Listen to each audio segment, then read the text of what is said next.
Would anyone in this assembly who is prepared to define this guidance and argue that it is sound like to tell me how many gender identities there are? Before you do so, I would like you to consider the fact that the question is materially relevant to how this guidance operates.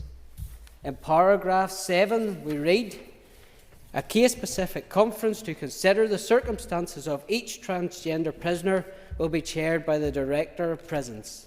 Attendees should include the Governor of the prison concerned, of their nominated deputy, and the residential governor.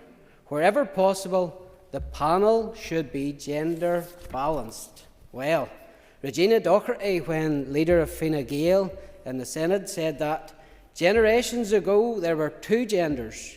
There were probably two sexes.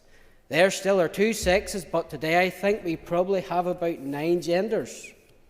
In June 2022, the Daily Telegraph ran a report on an email sent to BBC staff by Global Butterflies, a transgender group that they had drafted in for training sessions, no doubt handsomely reimbursed with licence fee payers. What did they say? Well, people can self-identify themselves in over 150 ways, and increasing. How many genders are there, Minister Long? Are there 2? Are there about 9? Or are there over 150? It'd be interesting if you could give us your position here today. And if you don't know or you refuse to say, how is this guidance fit for purpose? If you accept the ideology which resulted in this guidance being produced, how can you ever say that the panel it requires, in its own terms, is gender balanced? You see, this nonsense, and I make no apology for using that term, will always collapse under the weight of its own contradictions.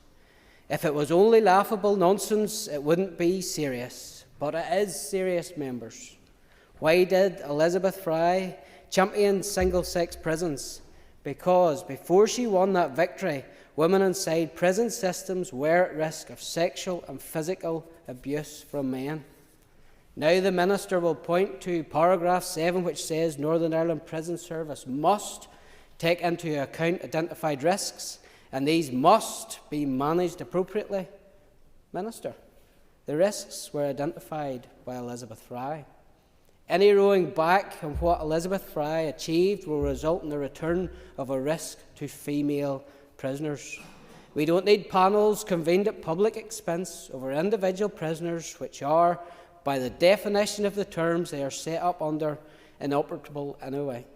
What we need is a bit of common sense that men should be detained in male facilities with male staff and women detained in female facilities with female staff.